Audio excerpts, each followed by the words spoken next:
Graça e paz, boa noite. Que bom que você veio.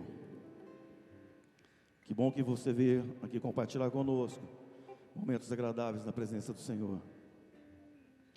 Eu quero dizer para você nessa noite que não importa aquilo que você está passando, eu não sei qual é a tua necessidade, qual é o problema que você está atravessando, mas eu te digo uma coisa: não desista, não desista, porque Deus não desiste de você.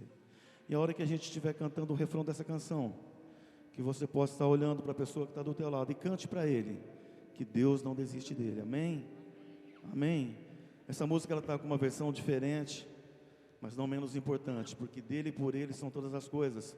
A gente mudou o ritmo, mas não a intensidade, tá bom? Então que você possa ser abençoado através dela, e que você possa abençoar o irmão que está do seu lado, dizendo: Deus não desiste de você. Amém? Vamos colocar de pé?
Ele compreende o seu caminhar. Nunca vi um amor tão grande assim. Ele não desiste de você. Ele se importa com você. Ele Compreende o seu caminhar. Nunca vi um amor tão grande assim. Ele não desiste. Vamos orar? Feche seus olhos. Senhor, nós queremos agradecer a Ti, porque o Senhor não desiste de nós. Mesmo quando damos um passo em falso, ali estão as Suas mãos para nos sustentar. Mesmo, Deus, quando parece tudo muito difícil, as pessoas viraram as costas para nós, deixaram de insistir e perseverar conosco, ainda assim o Senhor insiste.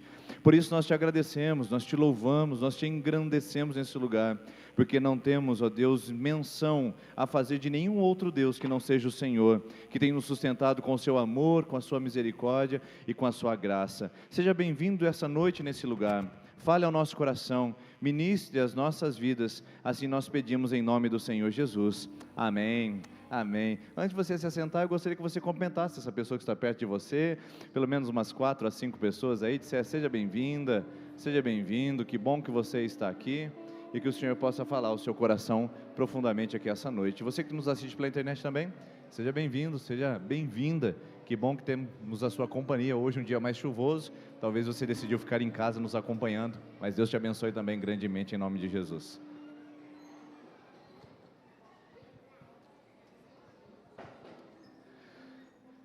Meus irmãos e irmãs, sejam bem-vindos aqui essa noite, que bom poder receber vocês aqui. Enfim, ela chegou, a nossa chuvinha veio hoje à tarde, deu uma aliviada no nosso tempo, deu uma amenizada no calor, mas de outro lado afasta os irmãos, né? Olha quantas cadeiras vazias em virtude da chuvinha, mas graças a Deus que ela veio, e nós estamos louvando a Deus pelo cuidado de nós, tão preciosamente, mandando chuva. É Ele quem cuida das estações dos anos, é Ele que controla todas as coisas. Você que está aqui hoje pela primeira vez, seja bem-vindo, que bom que você decidiu vir hoje, nos conhecer e também estar conosco aqui, que Deus possa falar ao seu coração durante toda a ministração, durante toda a nossa celebração essa noite, que é rápida, é curta, é objetiva, mas nem por isso é simples e deixa de ser profunda.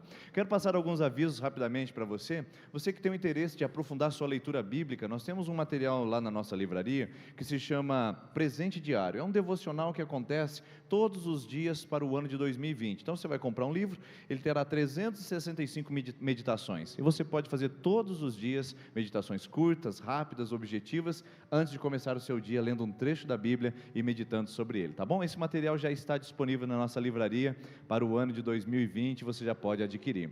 E você que deu o seu nome para o curso Métodos de Interpretação Bíblica, é quinta-feira agora que vai começar o nosso curso, tá bom? Você que fez sua inscrição, seu material já está separado, nós pedimos que você esteja presente e que você possa participar dessas 4 semanas para você aprender maneiras e condições para você interpretar e ler a sua Bíblia de uma maneira mais eficiente e também efetiva. Pastor, eu fiquei sabendo desse curso agora, eu posso participar? Claro que você pode participar. A inscrição prévia é para o material. Infelizmente, você que vier participar, seu nome não estará na lista de chamada e você não terá condições de ter o material, mas você pode tirar xerox depois, o que você achar melhor. Pode vir na quinta-feira, às 19h30, começa a nossa aula nessa quinta.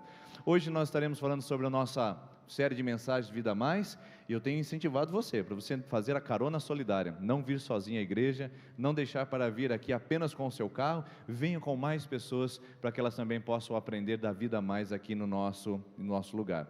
Eu gostaria de agradecer a Deus por você que tem doado, você que tem sido tão generoso com essa causa, você que tem tido a confiança e tem nos dado essa credibilidade de vir aqui à frente e devolver o seu dízimo, a sua oferta. Todas as vezes que você vem aqui à frente, entregar um valor no altar do Senhor, você está dizendo à nossa liderança como igreja: continuem, façam esse trabalho, continuem fazendo o que vocês fazem, porque nós estamos orando, abençoando e investindo para que isso aconteça. Então, hoje à noite você é convidado a fazer isso, a continuar incentivando essa obra nesse lugar, e se caso você esteja nos visitando aqui e não veio preparado, não se constranja, haverá novas oportunidades para você fazer isso como igreja também, tá bom? Vamos colocar em pé mais uma vez, enquanto nós cantamos essa canção, eu convido você a vir aqui à frente, devolver a sua generosidade, trazer a sua contribuição e colocar no altar do Senhor enquanto cantamos essa canção.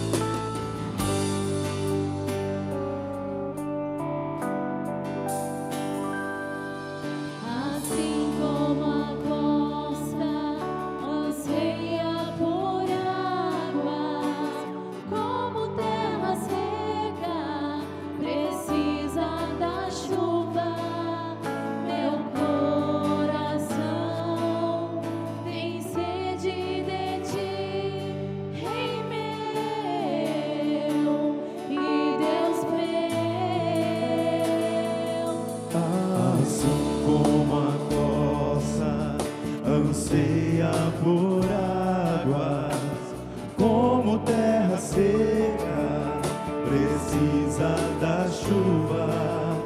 Meu coração tem sede de ti, Rei meu e Deus meu. Faz chover, Senhor Jesus, derrama a chuva neste lugar. Vem com teu rio, Senhor Jesus, inunda o meu coração. Assim como a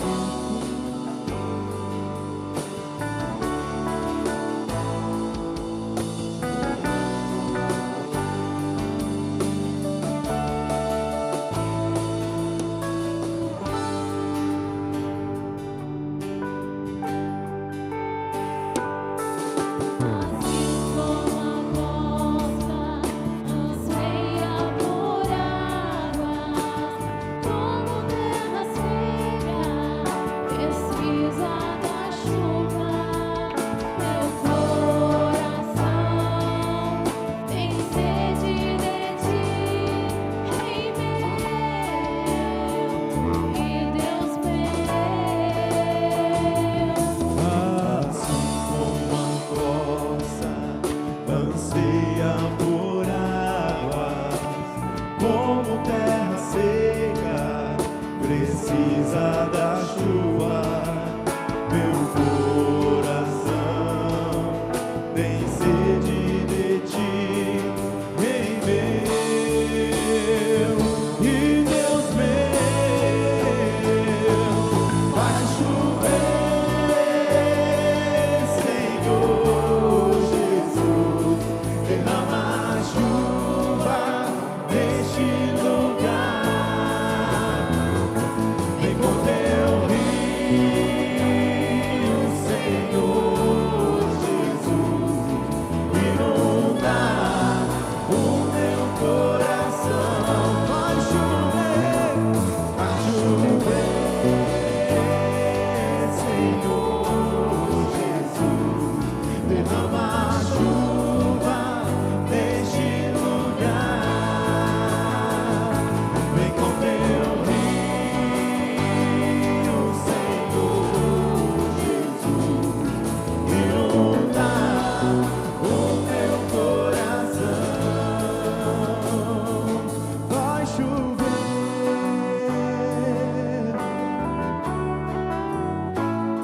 e vai chover,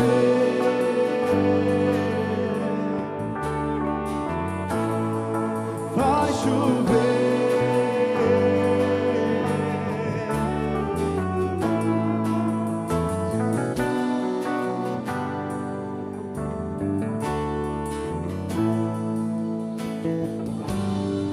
Queremos convidar as crianças de 3 a 11 anos que venham aqui à frente, por favor.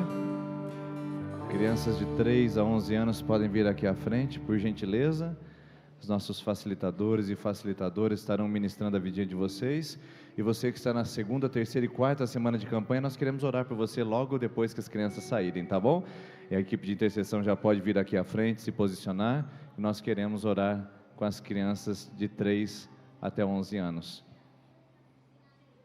Vamos orar, crianças? Pai, obrigado pelos nossos pequeninos, que o Senhor possa abençoar e que um tempo precioso de ministração também os alcance, assim como nos alcançará nesse lugar, em nome de Jesus. Amém. Podem ir, crianças.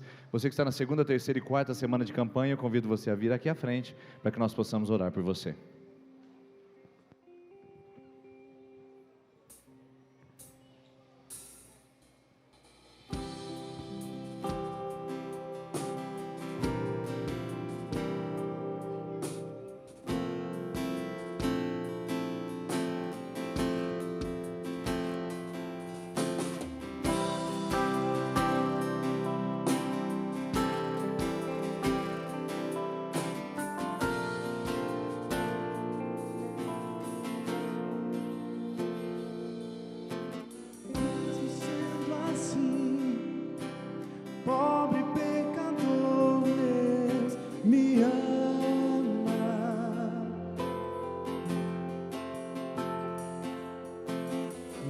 Mesmo sendo falho, mesmo sem merecer, Deus me ama.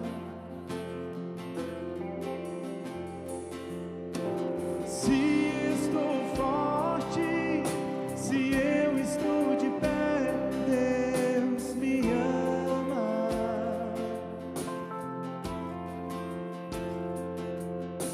Se estou fraco, se eu estou caído, Ele não deixa de me amar.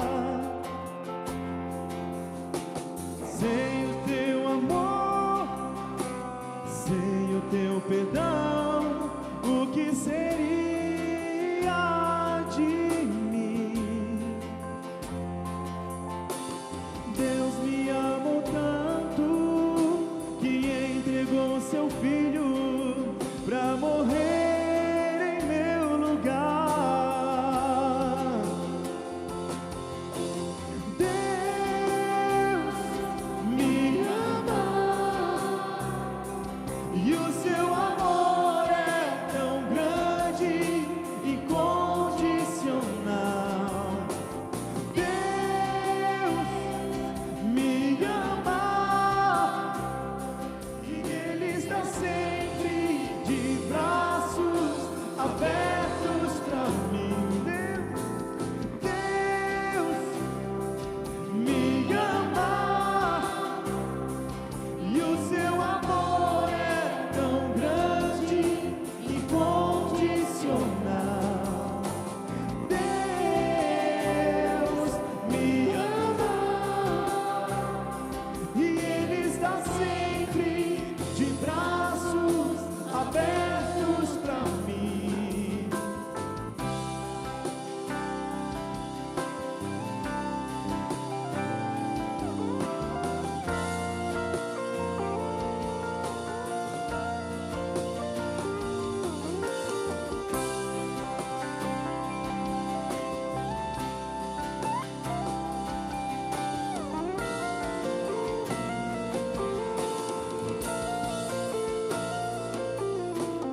Mesmo sendo assim, pobre pecador, Deus me ama. Mesmo sendo falho, mesmo sem merecer, Deus me ama.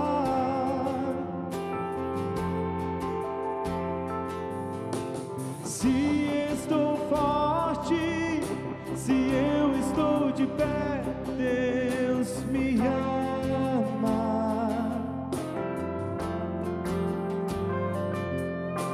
Se estou fraco, se eu estou caído, Ele não deixa de me amar. Sem o seu amor, sem o seu perdão, o que seria de mim? Deus me amou tanto que entregou seu filho pra morrer em meu lugar. Em meu lugar. Deus me ama e o seu amor é tão grande.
Você pode se assentar, por favor? Obrigado, equipe de louvor, por esse tempo.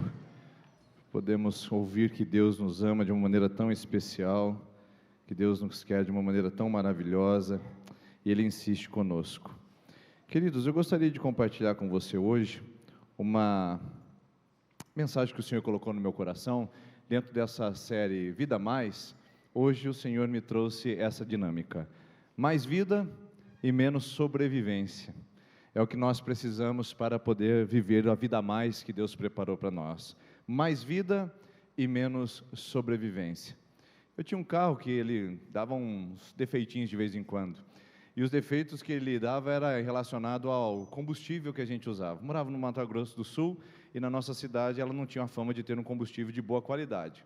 E esse carro, por ser todo cheio de injeções eletrônicas, essas coisas, ele tinha um recurso: se ele identificasse algum problema no motor, ele diminuía a rotação e entrava em modo de segurança, para que você pudesse chegar na oficina ou na cidade mais próxima. O problema é que era ocasionado pela falta de combustível e não pelo mau funcionamento do motor. Então, um carro que eu poderia andar com ele a 100, 110, 120 na rodovia, de repente entrava em modo segurança, e ele ia para 60 km por hora e não passava disso. Era 60 km por hora até eu conseguir chegar no novo posto, ou esgotar o tanque, ou reabastecer para completar. Então estava lá, tudo estava correndo bem, tudo estava indo muito bem na viagem, a previsão era chegar no horário, de repente, modo de sobrevivência, modo de segurança, 60 km por hora, 40, 50, 60 km intermináveis, que pareciam não desaparecer nunca do meu horizonte. O nosso corpo humano também é equipado disso, sabia? Se existe alguma coisa errada no seu organismo, algum problema, o seu organismo vai trabalhar também com modo de sobrevivência. Muitos testemunhos e muitos relatos de pessoas que passaram por guerras e foram afetados na guerra, conseguiram sobreviver durante 4, 5, 6 dias, deitados debaixo de uma árvore, ou até mesmo escondidos atrás de uma barricada, sobrevivendo simplesmente em modo de sobrevivência, aguardando o refúgio, aguardando o socorro, aguardando o resgate. Interessante como isso acontece, não é? Equipamentos são dotados disso, o corpo humano é dotado disso, e a nossa vida também, emocional e espiritual, também entra em modo sobrevivência às vezes. O que seria um modo sobrevivência? É quando os níveis de existência, quando os níveis de entusiasmo, quando os níveis de entrega, de decisão, de empolgação, quando os níveis de governo, quando os níveis de autonomia, eles diminuem apenas no processo de que eu estou esperando isso passar. Eu quero esperar esse momento passar na minha vida. Eu quero esperar esse vento passar, essa tempestade acabar. Eu estou esperando um sinal de Deus para que tudo volte à normalidade e eu possa recuperar então o meu processo. Eu possa recuperar então a minha caminhada e eu possa retomar a minha velocidade de 120 km por hora. Nossa vida muitas vezes entra em estado de sobrevivência. O problema não é entrar em estado de sobrevivência. Às vezes a gente vai conversar com uma pessoa e ela está bem hoje e pode não estar semana que vem. Uma luta grande, uma situação, uma má notícia, uma informação, ou até uma circunstância se abateu nessa pessoa ao ponto de deixá-la numa condição de instabilidade e de sobrevivência. Os níveis de existência vão lá embaixo e ela simplesmente passa por esse período tentando passá-lo o mais rapidamente possível. O problema é que muitas pessoas se instalam no modo de sobrevivência e lá ficam. O problema é que muitas pessoas entram nesse modo e não saem de lá por nada mais. Elas acabam se trancafiando, se encarcerando no modo inferior à sua vida, no modo anterior ao que Deus preparou, e ela deixa de experimentar a vida a mais, a vida abundante, a vida plena, a vida de fato, e passa apenas a viver por sobrevivência. Queridos irmãos, qual é a diferença de fato entre vida e sobrevivência? Qual é a diferença entre viver e sobreviver? Bom, para mim, quando eu falo em viver, eu estou falando em sentimentos de disposição. Quando eu falo que eu estou vivendo, eu digo que eu estou decidindo, eu estou tomando as escolhas, eu estou como protagonista da minha história, eu estou na direção, no controle, entre aspas, sabendo que Deus está no controle de tudo, mas eu me sinto no controle da situação. Não são as pessoas que estão decidindo por mim, mas eu estou avançando. O modo viver é o modo de propósito, queridos. Há um propósito na minha vida. Eu levanto da cama com o sentido de existir. Eu sei porque eu estou aqui, eu sei porque eu acordei essa manhã, eu sei porque Deus me deu mais uma vez o fôlego de vida para mim. Há um sentido nisso tudo, isso é um modo vida, é um modo de vivência, é o modo do ser vivente que a Bíblia nos diz.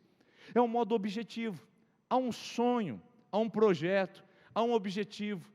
Eu não estou jogando a toalha, eu não estou desistindo de tudo, eu não estou chutando balde, eu não estou metendo o pé na barraca, como a gente costuma dizer, eu não estou fazendo nada mais a não ser sonhando, idealizando, projetando, caminhando, avançando. O modo vida é um modo dinâmico, não é um modo estagnado. Por sua vez, o modo sobrevivência é completamente o contrário. Quando eu penso em modo sobrevivência de vida, é o modo onde as pessoas escolhem por mim, é o modo onde eu sou marionete, onde as circunstâncias determinam as minhas reações. Enquanto no modo viver eu faço, no modo sobreviver eu reajo. No modo viver eu tomo atitudes, no modo sobreviver eu só tenho reações e respostas. Ou seja, no modo sobrevivência eu me admito na condição de coadjuvante. Todo mundo está escrevendo a sua história, todo mundo está fazendo as suas escolhas, as suas decisões, mas eu sou apenas um coadjuvante.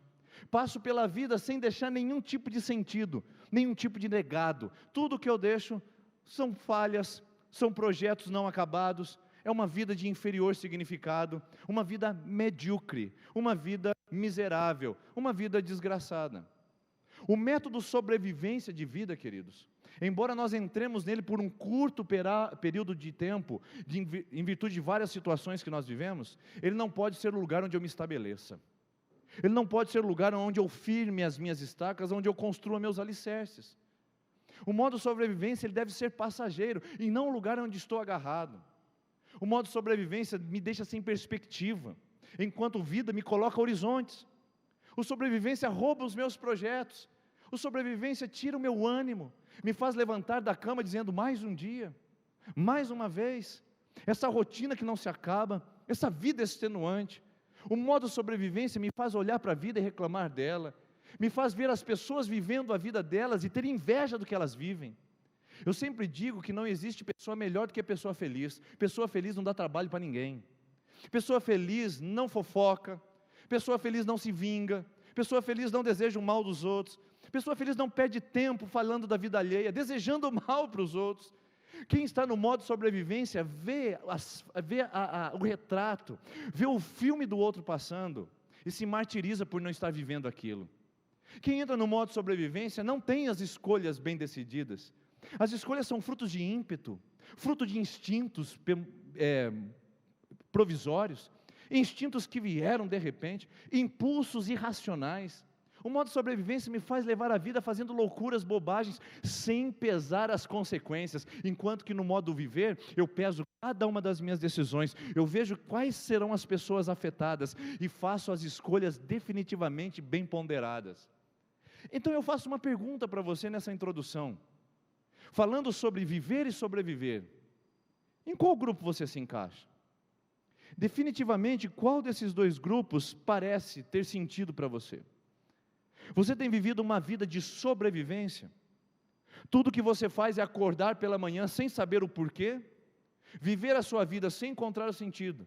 Você é bom trabalhador, você é um ótimo marido, você é até um bom pai, você é até um bom empresário, mas você não está no modo sobrevivência, um bom pagador de contas, um bom homem da sociedade, mas um péssimo ser humano para si próprio. Será que você, mulher, não entrou no modo sobrevivência também? É uma ótima dona de casa, uma profissional de sucesso, mas já não tem perspectivas, sonhos e propósitos, e a sua vida é só sobreviver? Passar por esses breves anos que a vida nos concede, apenas tentando passá-los da melhor maneira possível, sem nenhuma crise, sem nenhuma intriga, sem nenhum problema de saúde, sem nenhuma dívida, sem nenhuma crueldade sobre a sua própria vida. Será que é isso? Será que é essa a vida que Deus nos deu? E eu quero dizer para você que essa é a vida que a maioria das pessoas vive. A maioria das pessoas se contenta em viver no modo sobrevivência. Trabalham, trabalham, trabalham, pagam, geram, procriam, casam, descasam, casam novamente. A maioria das pessoas vive no método sobrevivência, uma vida sem sentido, uma vida sem propósito, uma vida a menos. E não foi essa a vida que Deus proporcionou para nós. Não foi essa a vida que Deus sonhou para nós.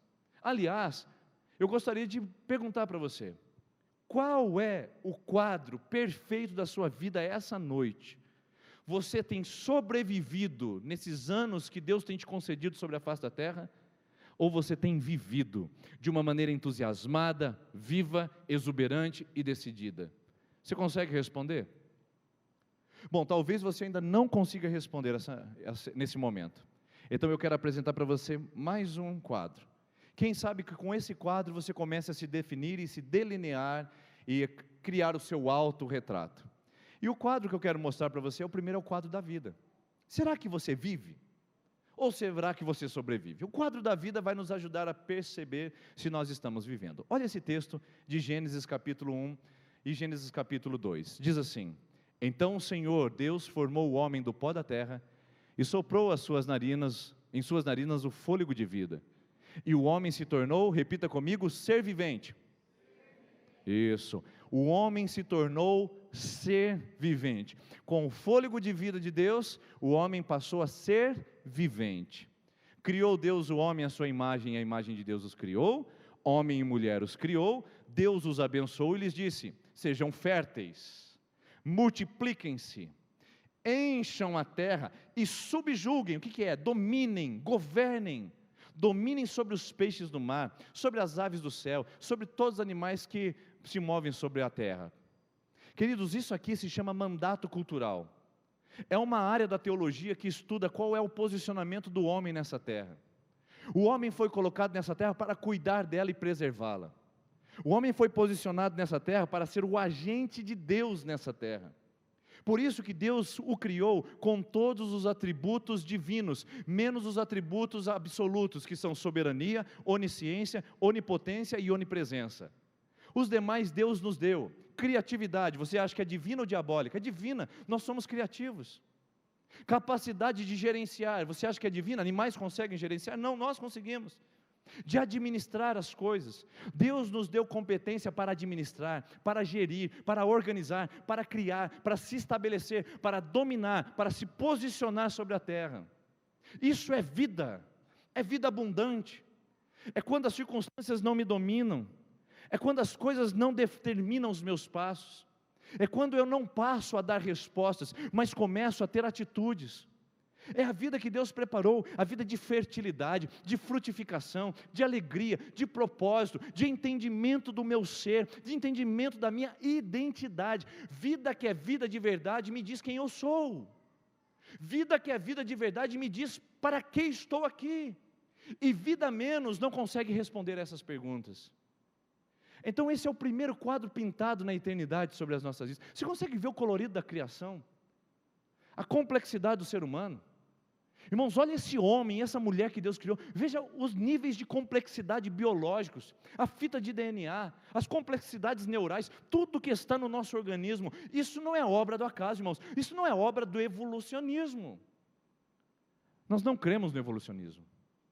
Nós temos como doutrina que rege a nossa crença o criacionismo.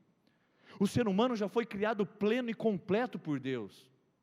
Ele não passou por processos evolutivos, melhorando suas competências e aprimorando suas habilidades. O ser humano já foi criado com todo o seu DNA, com toda a sua capacidade, sendo desenvolvida sim, em sua existência. Porém, nós não cremos que o homem passou por um processo de evolução.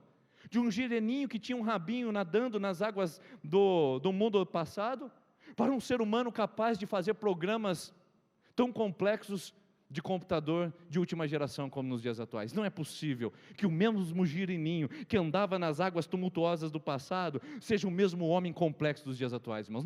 Não é possível. Aliás, a teoria da evolução é uma teoria, não é comprovada cientificamente, sabia?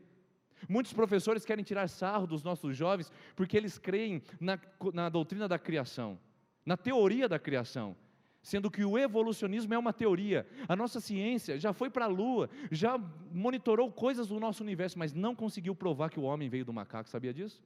Não conseguiu provar que o homem veio do girino, não conseguiu.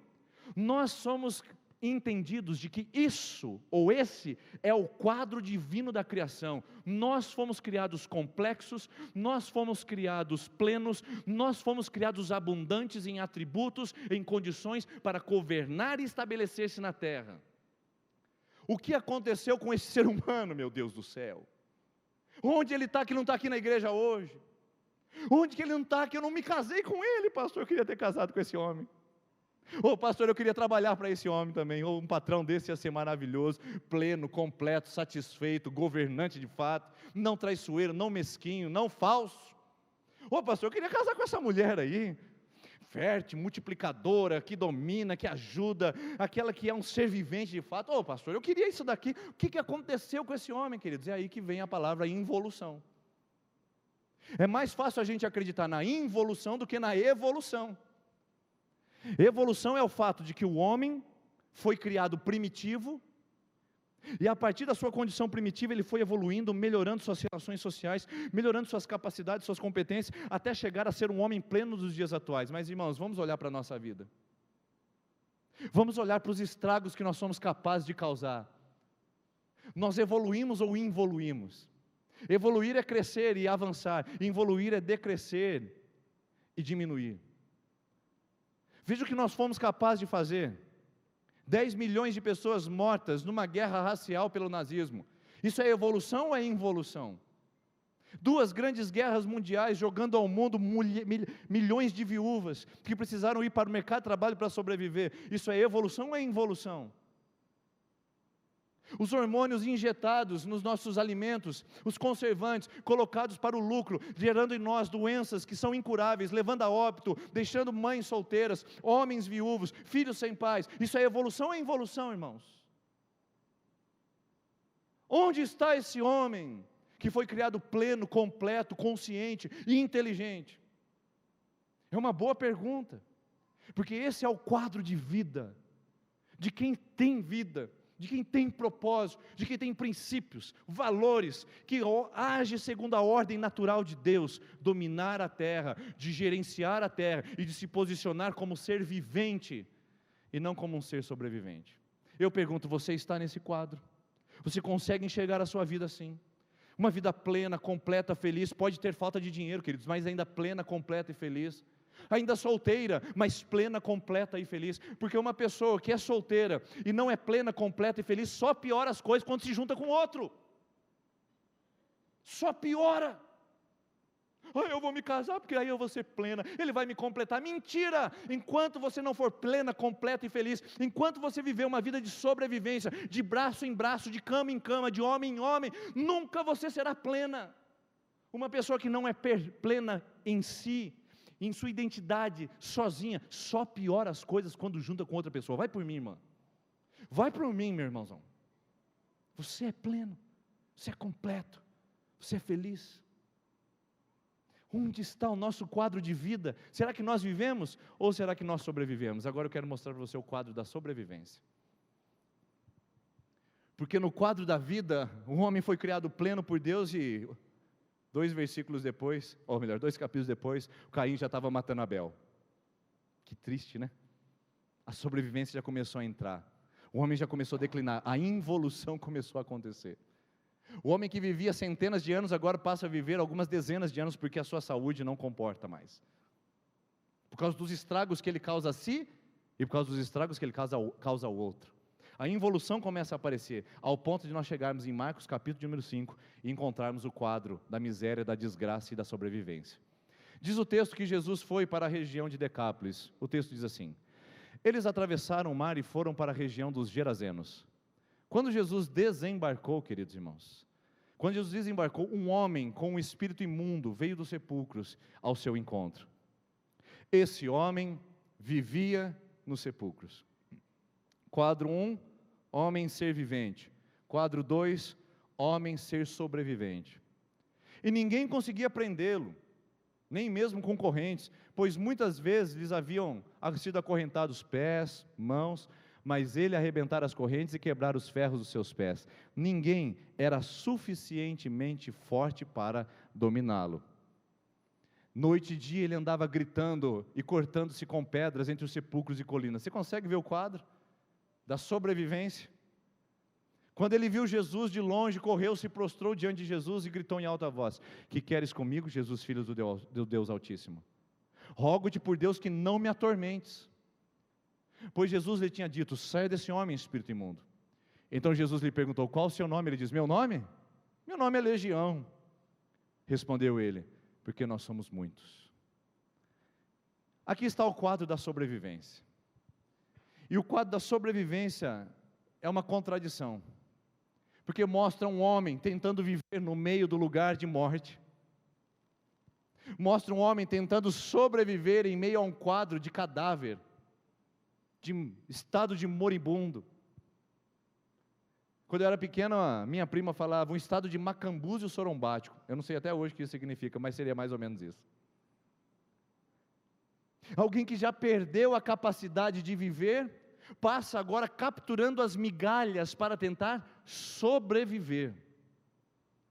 Alguém que tem a condição de se posicionar, dominar e andar de cabeça erguida, agora anda se cortando pelas noites, gritando, de uma figura totalmente deformada. E aqui nós temos uma contradição muito grande, queridos, e é uma intencional.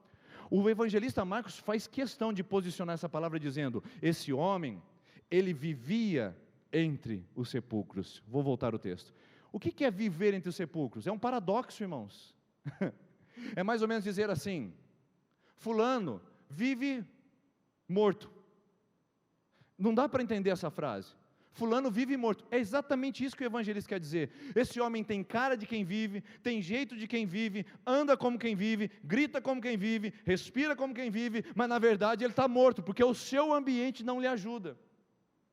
Há uma contradição muito grande, um paradoxo. E qual é a proposta? A proposta é mostrar para você e para mim essa noite, de que não há possibilidade do homem viver morto. Não há possibilidade de você tentar seguir a sua vida morto.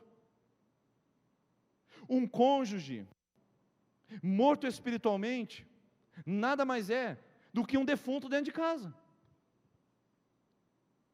Um filho morto espiritualmente nada mais é do que um cadáver dentro de casa. Tem notas boas, trouxe a namorada para você conhecer, mas sem Deus é sepulcro, irmãos. Um homem cheio da grana, uma mulher cheia do dinheiro, posicionada em meio às suas joias, semijoias e aos seus grandes dividendos econômicos, pode ser parecida com vida, mas na verdade ainda cheira a sepulcro se não houver Deus nisso. O que o evangelista quer mostrar é que não dá para o homem, é uma contradição, você querer viver entre os sepulcros. E eu pergunto para você essa noite, no nome de Jesus, responda isso agora. Como é que você está tentando sobreviver em ambiente de morte? Como é que você quer vir numa terça da esperança, encontrar esperança para a sua vida e deitar na cama do adultério depois, meu irmão? Como é que você quer sobreviver? Como é que você quer viver? Vir na terça da esperança, fazendo a sua campanha e ainda nutrindo ódio, ressentimento e vingança por aquela pessoa que lhe ofendeu. É ambiente de morte, irmãos, é contradição. Não dá para eu colocar uma florzinha bonitinha, cheirosa, natural, num jarro que não tem terra. Ela vai morrer. A única chance que eu tenho é fazer com isso que eu estou fazendo aqui agora. Flor artificial. Não dá trabalho. E é por isso que muita gente vive uma vida artificial. Porque não tem raiz, não tem terra, não tem nutrientes, e tem que artificializar tudo, porque sabe que o seu ambiente de morte, ela não tem nutrientes, ela não tem uma família bem posicionada, não tem uma vida de Deus, não tem um caráter que possa ser solidificado na palavra, tudo na vida dela é artificial, superficial, e aí o que ela tem que fazer? Viver artificialmente, porque só assim para sobreviver nesse mundo, fingindo quem eu sou, dissimulando. E Brás Cubas disse nas palavras, do seu livro, na verdade Machado de Assis disse nas palavras de Brás Cubas no seu livro, que a dor dissimulada dói muito mais. A dor dissimulada dói muito mais. Tem muita gente com dor no coração, dor na alma, dissimulando para a esposa, dissimulando para o pastor, dissimulando para os amigos, dissimulando para a família. Dissimula-se a dor, e a dor dissimulada dói mais, dói o dobro, irmãos. Porque a gente está num ambiente de morte, dissimulando, achando que a gente vai encontrar vida. E esse texto diz, é impossível você querer viver nutrindo morte na sua história. Nutrindo um ambiente cadavérico. Deixando a terra rasa e sem nutriente. Mas uma outra coisa interessante nesse texto, é que além de ser uma contradição que nos coloca contra a parede, que não dá para viver em lugar que tem morte, nos ambientes que a gente convive, só acaba com a gente, e depois a gente quer vir na igreja recuperar todo o dano que foi causado. A segunda coisa que eu vejo aqui, nessa palavra vivia nos sepulcros, é que aquele homem habituou-se numa condição provisória. Olha o que é retratado na nossa língua portuguesa, porque a Bíblia não foi escrita em português, queridos, a Bíblia foi escrita em grego. Em português, os autores, os tradutores, eles traduziram como vivia nos sepulcros. Como o grego é uma palavra que tem múltiplos significados, a palavra aqui não é viver. Para viver existem 3 palavras no grego: zoe, bios e psique. Você já conhece todas elas, né? Bio de biologia, psique de psicologia e zoe, a vida plena e completa. Nenhuma dessas está ali. É uma outra palavra que o autor usa, e nós traduzimos por viver. A palavra significa habitar. Irmãos, é totalmente diferente viver e habitar. Uma coisa é quando eu vivo em Sertanópolis. Outra coisa é quando eu habito em Sertanópolis. É provisório. Daqui a pouco acaba. Daqui a pouco vai embora. O que você está fazendo? Você mora em Jerusalém? Não, estou habitando em Jerusalém. Então significa que esse é um rito de passagem. É o que o Evangelho está dizendo. Este homem não estava definitivamente nos sepulcros. Ele não tinha essa vida de sepulcro. Ele não tinha essa vida de morte. Ele não foi criado para viver no meio dos túmulos. Oh vida, oh céus, coitadinho desse homem. Nasceu para morar no meio dos cadáveres. Nasceu para cheirar defunto. Coitadinho desse Gerazeno. Esse texto, essa palavra diz que ele não nasceu, ele nunca morou no meio dos sepulcros. Ele começou a habitar depois de um tempo. O que aconteceu na sua vida? Não sei. Não sei. Talvez ele entrou numa crise emocional, numa crise financeira com a sua. Talvez numa crise conjugal, não sei. Mas eu sei que de uma hora para outra, esse homem que era pleno, feliz e completo, foi começar a morar no meio de cadáver. Não é estranho isso? Sabe por que não é mais estranho? Porque você sabe o que eu estou falando. Porque você não está dissimulando aqui essa noite. Porque você sabe exatamente onde o Senhor quer tocar no seu coração. E Ele está dizendo para você o seguinte: que você não nasceu para morar no sepulcro. Você não nasceu para viver no meio de cadáveres. Você não nasceu para ficar acendendo vela para defunto. Aliás, irmãos, ninguém consegue tirar defunto de nenhum lugar depois que ele vai. Você não nasceu para fazer missa de 7º dia para a sua vida. E nem nasceu para ir no dia de finados visitar o seu próprio funeral. Nós nascemos para viver. O problema é que as nossas escolhas nos levaram para o sepulcro. É a mulher que abandonou a família e a casa para viver com outro homem e está aqui essa noite cheirando a sepulcro. É o jovem que trocou a sua capacidade de crescer e de evoluir e de ser um homem de Deus por um relacionamento provisório e agora está fugindo até hoje desse relacionamento que tem causado transtornos em sua vida. É sepulcro. Você não nasceu para morar no sepulcro, meu filho. E não há culpa em Deus para você estar no meio dos cadáveres. Não há culpa em Deus para você ficar nessa condição moribunda. Nós somos os responsáveis por querermos vida, experimentando e vivendo ambientes de morte. Não há possibilidade de restauração. Enquanto nós não entendemos que sepulcro é lugar de passagem, nós podemos passar por ali, mas ali não é o nosso lugar. Aquele homem se habituou ao cheiro de morte. E eu pergunto para você também não se habituou? O cheirinho, você já sentiu o cheiro de velório? Cheiro de cemitério, não é terrível? Não é um cheiro estranho? Pergunta para um coveiro se ele sente. Não sente porque ele já se acostumou. Talvez seja o que está acontecendo no seu casamento, acontecendo na sua vida pessoal, acontecendo até na sua fé. As coisas foram morrendo, e você está cercado de defuntos. Já matou a sua esposa emocionalmente? O que tem lá não é mais uma mulher vibrante, só tem o resto dela. Já matou seus filhos. O que tem lá não é uma família, é o que sobrou dessas crianças que foram destruídas por um comportamento nocivo. O que tem na empresa não é mais alegria, tudo que tem é cobrança, pressão e desesperança.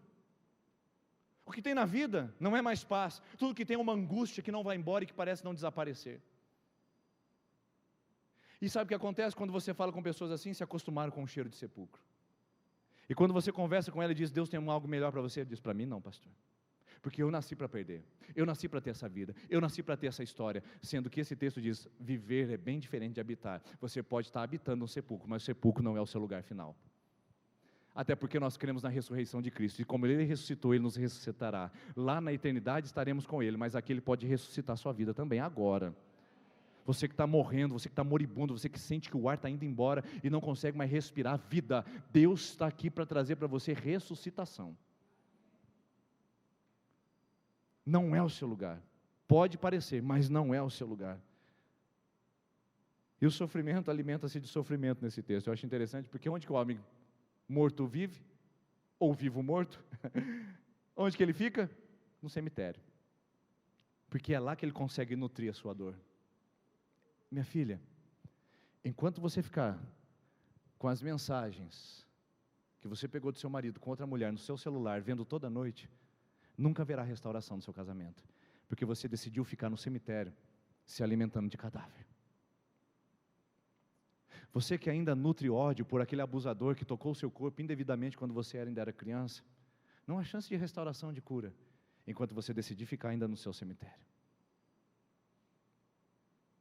Enquanto você fica pensando no seu passado e meditando no seu passado, esquecendo do seu futuro, você decidiu ficar no seu cemitério. Não há chance de ter vida em outro lugar, nesse lugar, no cemitério. Esse homem só pode viver desse jeito porque ele vive onde ele está. Se você quer uma mudança na sua vida, comece a mudar o lugar que você frequenta. Comece a mudar as amizades que você tem, as palavras que você ouve, aquilo que entra no seu coração. Porque dor se alimenta de dor, queridos. Você já viu duas pessoas doloridas conversando? Elas vêm para conversar, falam, amiga, você não sabe o que aconteceu comigo. Ela fala, ixi, eu nem te conto a minha. Não, mas a minha é bem pior. Vixe, você imagina a minha. E no final as duas estão abraçando, chorando, com a dor duplicada, não curada, duplicada. Porque dor se alimenta de dor. Se você quer cura, precisa procurar médico. Se você quer cura, você precisa ter medicamento. Se você está com a imunidade baixa, você não vai se lançar a um campo de lugar onde tem pessoas com H1N1. Porque se eu quero cura, eu preciso procurar tratamento. Esse homem só consegue ficar do jeito que ele está, porque ele ainda continua ficando no lugar que ele está. E essa é a palavra para você. Sepulcro é uma desculpa para mim e para você, para a gente continuar do jeito que está. Porque quem quer mudar do sepulcro? Quem quer sair de lá? Afinal de contas, a gente ficou tão aconchegado, tão acomodado com os sepulcros, que a gente começa até a usar ele ao nosso favor. Oh, tem piedade de mim, você não sabe o que eu estou passando. Ah, olha para mim, olha só a minha vida que eu tenho, a desgraça que eu vivo. Então o sepulcro começa a se tornar para nós base e subterfúgio para a gente sustentar a nossa mediocridade, a nossa falta de decisão e de falta de vida com Deus. E aqui que eu vou para o segundo ponto. Esse é o primeiro, a contradição. O segundo é, esse homem vive preso por correntes, mas as correntes não conseguem prendê-lo. Ou seja, nós estamos falando de um homem livre. Livre, irmãos. Colocava a corrente nele e falava assim, fica quietinho agora que agora eu vou te aprisionar. Sabe o que acontecia com ele? Ele estourava a corrente e saía correndo. É um homem livre. É o que a gente acha que é. É o que a gente pensa quando a gente é jovem, com 14, 15, 17 anos. Sou livre.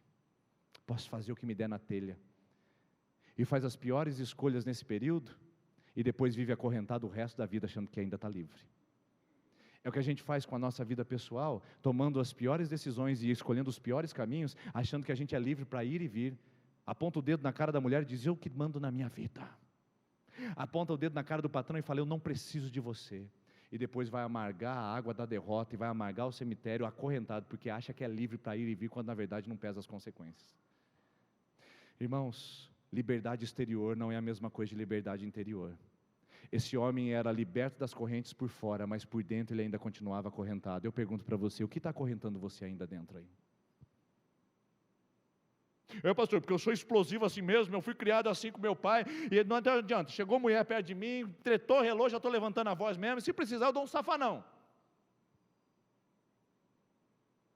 É livre por fora, para relar a mão em mulher, mas é acorrentado por dentro, porque é um medíocre, é um covarde, não consegue lidar com as suas inseguranças interiores e resolver os seus problemas internos. Por fora, machão, por dentro um menino. Sou livre para relacionar com uma, com duas, com três, mas quando a casa cai, não sabe se posicionar como homem, não sabe se posicionar como mulher. Sou livre para fazer o que eu quero, mas depois deixa o filho para a mãe cuidar. Como isso, irmãos? Como isso, irmãos? Tem gente que está achando que está livre. Eu estou livre, eu posso fazer. Eu vou para Londrina, eu volto para Londrina, eu ando em alta velocidade. Eu não estou nem aí, eu cheiro uma carreira, eu fumo narguilha, eu fumo uma maconha. Eu faço o que eu quero da minha vida, eu converso com mulheres na internet. Eu sou livre, ninguém manda em mim. Não tem nada melhor do que ser solteiro, não tem nada melhor do que mandar na minha própria vida. Gente que acha que é livre, mas por dentro está acorrentado de medo de ficar sozinho, acorrentado com medo da solidão, acorrentado por traumas anteriores, acorrentado por coisas que ainda não se resolveu e pela falta de fé e do seu relacionamento com Deus, acorrentado, preso, totalmente encarcerado. Essa é a nossa realidade, queridos. Na vida menos, na vida modo sobrevivência. Quando achamos que estamos libertos porque podemos fazer o que quisermos, é aí que prova que nós somos mais acorrentados por dentro que nunca. Porque a palavra de Deus que diz que só Jesus pode libertar. João 8,32, se conhecereis a verdade vos libertará. Não é conhecer a igreja, não é vir na terça da esperança, é conhecer Jesus. E Jesus liberta, porque Jesus é a verdade. E se o Filho libertar você, a Bíblia fala no versículo 38, se o Filho vos libertar, verdadeiramente você será livre, você nunca mais vai ter cadeia em suas mãos. Tem gente que pergunta para mim assim, pastor, esse negócio de religião aí não é chato demais não? Ser crente ou ser pastor, não pode fazer nada. Eu falei que você se engana. Como assim? Posso fazer qualquer coisa, meu filho. Qualquer coisa. Se eu quiser fumar, se eu quiser beber, se eu quiser me prostituir, eu posso fazer qualquer coisa. Mais do que você. Ô louco, como isso? Falou, pois é, eu posso fazer, eu só decido não fazer. Por isso que eu sou livre. Você não consegue decidir mais o que você tem que fazer. Você tem que se deitar com mais uma, você tem que fumar mais uma, você tem que beber mais uma latinha, porque você não consegue se libertar disso. Você é escravo, eu não, porque eu posso dizer não. Só quem pode dizer não é livre. Quem não consegue, meu jovem, minha jovem, você que está aqui essa noite, quem não consegue dizer não é escravo. É bonitão por fora, é aparente por fora, tem cara de garanhão, mas é um escravo de Satanás por dentro. E o texto diz, ninguém era forte o suficiente para dominá-lo. E aí ele termina dizendo o seguinte, e isso que eu acho interessante. Noite e dia ele andava gritando pelas colinas, e quando ele chegou perto de Jesus, ele disse, Jesus, o que o senhor está fazendo aqui? Por que você veio, olha a palavra que ele usa, atormentar. Irmãos, Jesus atormenta o homem que está andando no meio do sepulcro, é muito interessante isso. E não é verdade? O homem cai prostrado e fala assim, não, vai embora, porque você vai me perturbar. Irmãos, não é verdade? Jesus não perturba. Você não está perturbado agora, porque você tem que mudar de vida, você tem que tomar atitude pela vida e não pela sobrevivência? Não está perturbado agora, porque você fala assim, por que eu estou aqui ouvindo um jovem falar da minha vida desse jeito? Eu não tenho que ficar sentado ouvindo desaforo de um pastorzinho. Não é isso que você está sentindo? Perturbado por estar na igreja, perturbado por um homem estar falando e apontando o dedo dizendo, muda a sua vida, toma conta da sua história, porque senão o Senhor vai ceifar a sua vida? Não é difícil, não fica perturbado? Porque toma a nossa zona de conforto, mexe conosco. Da mesma maneira como o diabo ficou perturbado com a presença de Jesus, a gente fica. Por quê? Porque quando Jesus chega tem mudança, irmãos. O diabo falou, vem mudança por aí. Então é melhor eu não voltar na terça-feira da esperança que vem, não. É melhor eu parar com esse negócio de crente, esse negócio de igreja, esse negócio de evangélico, esse negócio de campanha. Porque vem mudança por aí, eu vou ter que mudar minha vida. Eu vou ter que mudar minhas crenças. Eu vou ter que abandonar minhas falsas crenças, que me coloca prostrado diante de alguém que não pode me responder. E eu não estou disposto a passar por isso, não. Encontrar Jesus, irmãos, perturba até a família, perturba até pais. Quando o filho quer ser crente e leva Jesus para casa e fala, a partir de hoje, mãe, pai, eu não vou mais naquele lugar com vocês, eu gostaria muito que vocês fossem ver meu batismo. Perturbou a casa. E muitas pessoas não querem essa perturbação, e continuam no método de sobrevivência, e vão viver assim por longos anos, e quem sabe até o fim dos seus dias, e vão continuar no modo sobrevivência, quando Jesus estava preparando um modo de vivência, de entrega. Irmãos, onde Jesus chega, Ele perturba. Então eu estou dizendo para você, não fique muito confortável essa noite. Se você está confortável aqui, então você está no lugar errado, ou está entendendo tudo errado, porque onde Jesus chega, minha jovem, meu jovem, Ele perturba a gente. Ele toca nosso coração e diz, vamos dar uma atormentadinha nisso aí? Vamos mexer essas águas paradas do pecado? Vamos mudar essas estruturas? Vamos fazer tudo novo de novo? Esteja disposto que Jesus perturbe a sua história, porque sem perturbação não tem mudança, e quem resiste à mudança não quer Jesus. É o que o texto mostra. Então eu pergunto para você essa noite, o que será que nesse texto nós nos encontramos? Porque no final, Jesus pergunta para aquele homem, qual é o seu nome? O homem responde? Não. Quem responde é a legião e diz: legião, porque nós somos muitos. É o único caso de entrevista com o diabo na Bíblia. Qual é o seu nome? Mas eu não acredito que Jesus perguntou para o diabo, sabia? Eu acredito que Jesus não tratava com o diabo naquele momento. Ele tratava com aquele homem e dizia para aquele homem: qual é o seu nome? Quem está por detrás desse sepulcro? Quem está por detrás dessa vida maldita?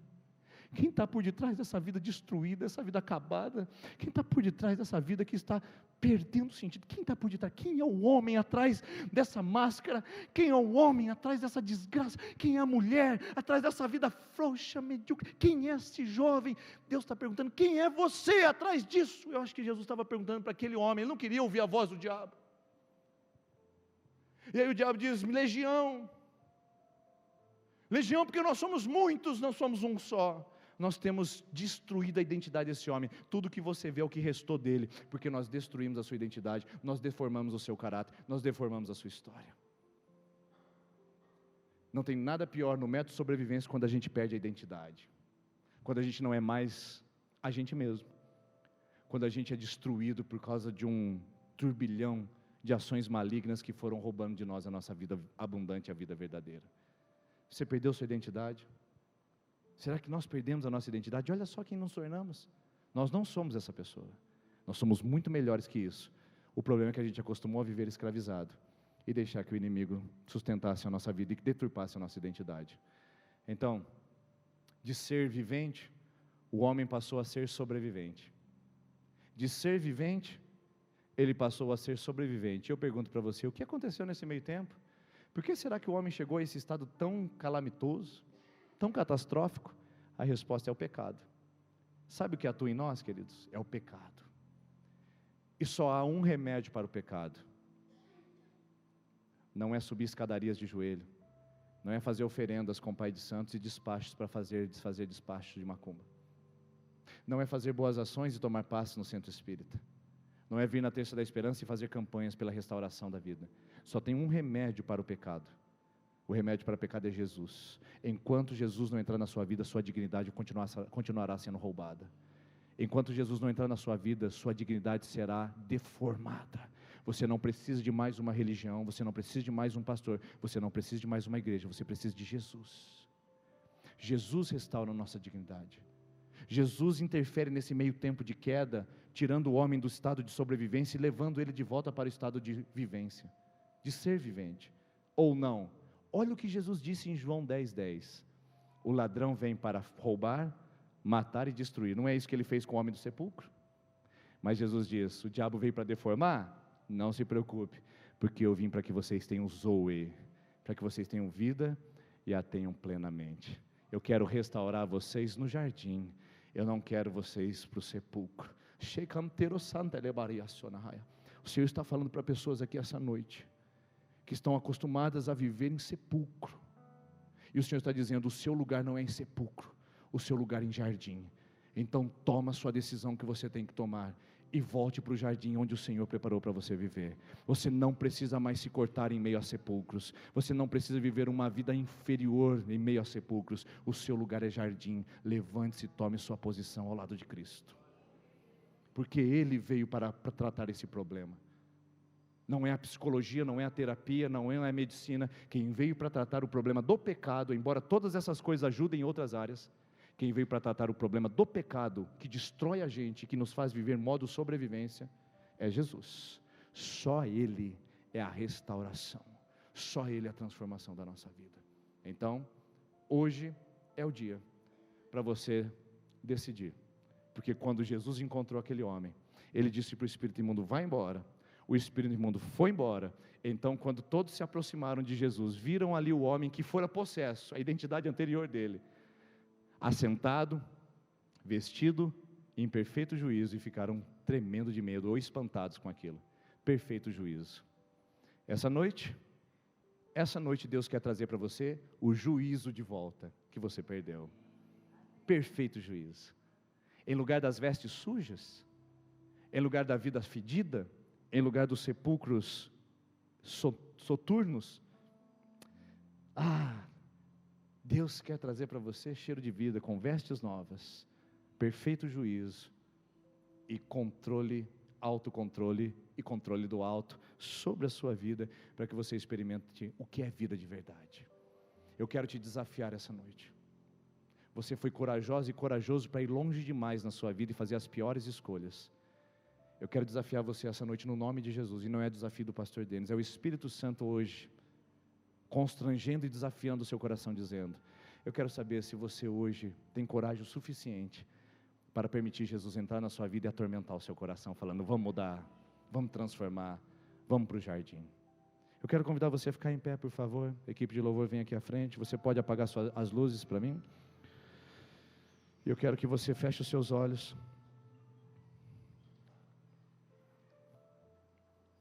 Porque eu quero essa noite orar com você, que deixou o jardim e está vivendo no meio dos sepulcros. Esse não é o seu lugar, meu filho.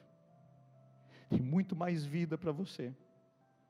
Você não é sobrevivente, você é ser vivente, um ser de Cristo, formado por Deus, gerado por Deus para viver a vida plena.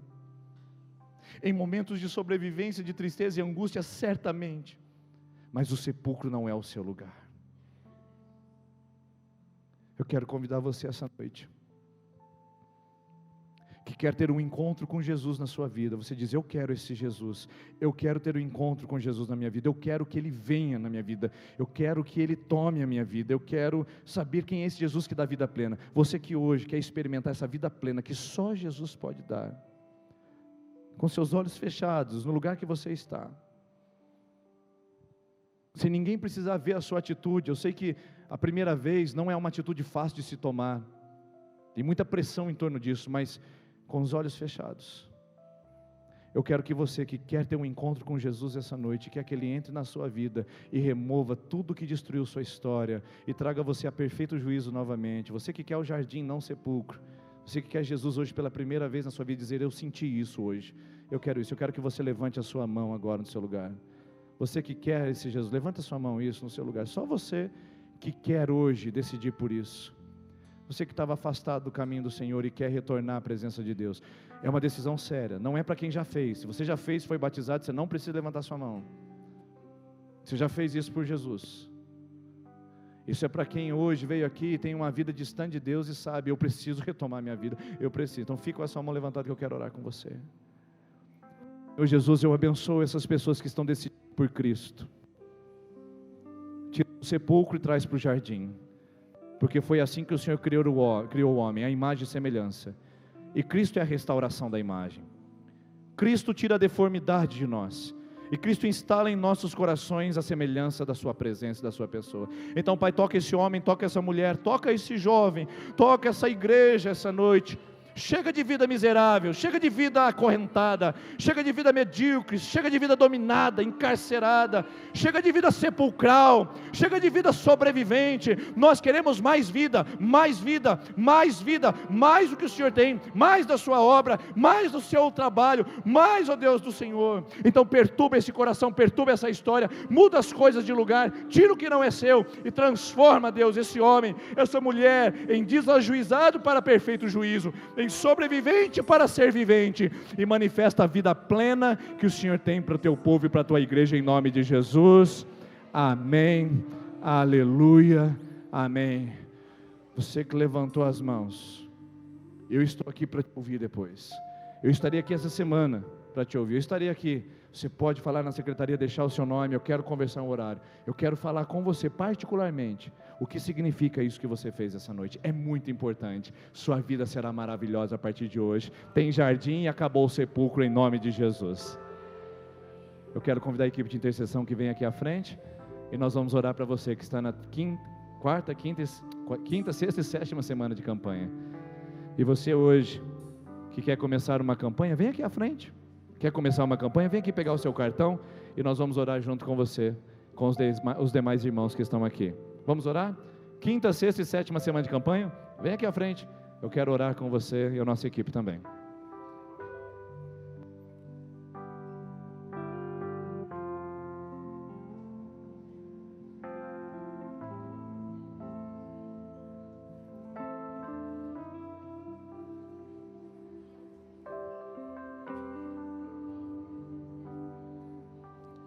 Cobre-me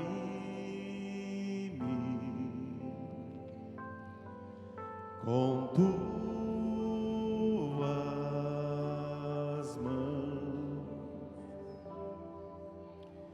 com poder,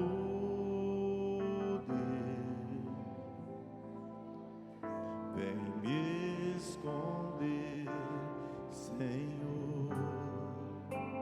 Se o trovão e o mar seguindo vem, sobre a tempestade eu voarei, sobre as águas tu também és rei. Descansarei, pois sei que és Deus. Minha alma está segura em ti. Sabes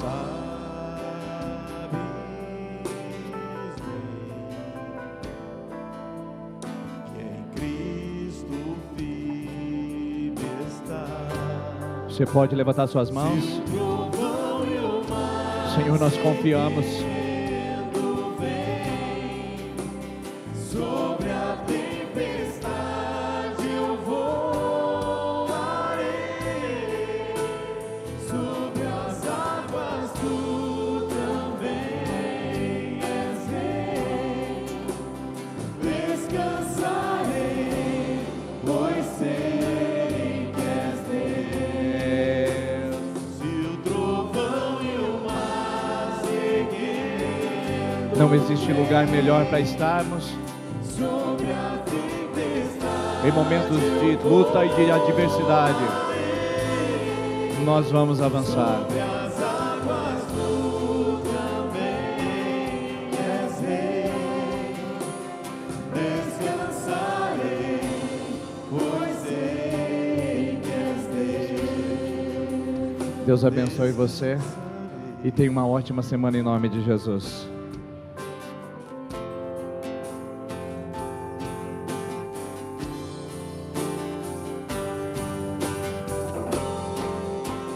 Se o trovão e o mar seguindo vem, sobre a tempestade eu voarei, sobre as águas tu também és rei.